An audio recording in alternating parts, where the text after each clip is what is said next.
Well, lo and behold, I came up with another method for regulating the total output, and it's the throttle. Hello. I took it down as low as 10 milliohms, and that was not much different than 1 microohm.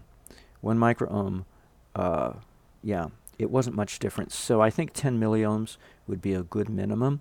And now I'm looking for the maximum to really nicely slow down the output here, because the output with a 3 ohm resistor there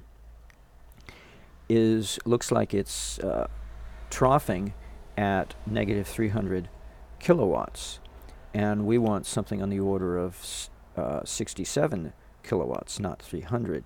So it's going to be a little larger resistor than 3 ohms, whatever it happens to be. But the other thing I want to finish off this video with is there are 2 different ways of adding resistance in this position. Now, the Tesla motor, the rotor has multi-strands to the rotor. And I always wondered about that. Why do they go to the trouble of having hundreds or thousands of strands of bifilar rotor coil wires?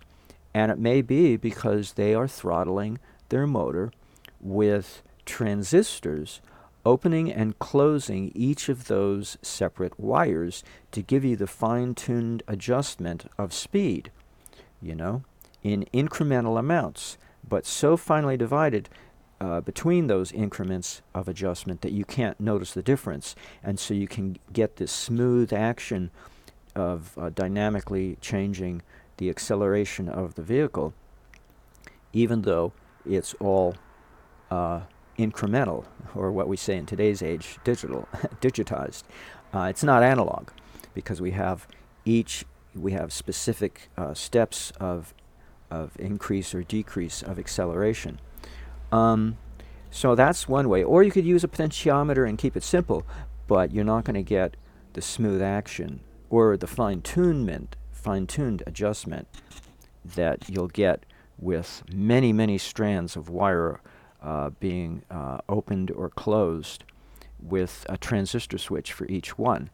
And with multi-strands, you can be able to accommodate the current and the voltage, and the transistor will be able to handle it. Otherwise, if you didn't have lots of strands, it would fry the transistor. It's pretty hard to get transistors to tolerate high current without burning them up, as Paul Babcock discovered the hard way.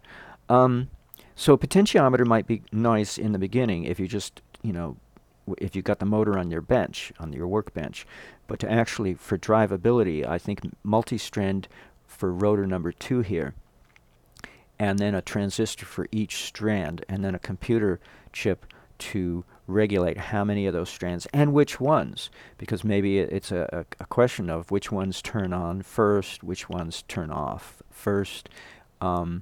There could be a whole other set of technical details just by turning each of those strands on or off to change your speed. But this is the way to do it, and to bring down the overall wattage in the first place, so that you don't get this humongous output of 4 megawatts.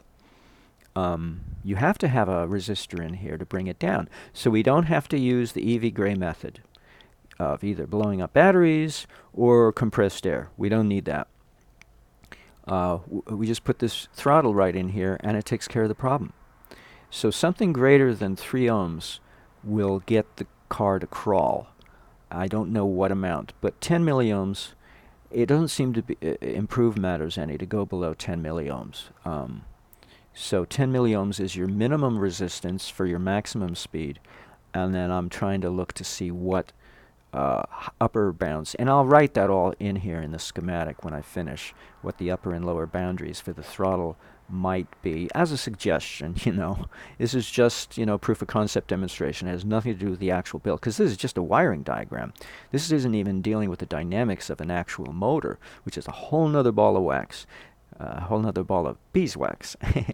So, that's why this is just an idea, a concept. A concept car? Well, this is a concept schematic. It's not a true schematic of what you would actually build the motor to be. It's just a conceptual model to help us steer us in the right direction. Okay? So I hope I cleared that up in case anybody should get any ideas. Oh, well, let's build it exactly that way. No, you got to know what you're doing, and I don't know what I'm doing, so you can't take me literally. You got to take me with it, and then, put a little of your own spin on what I'm presenting. You got to put your own mark on there.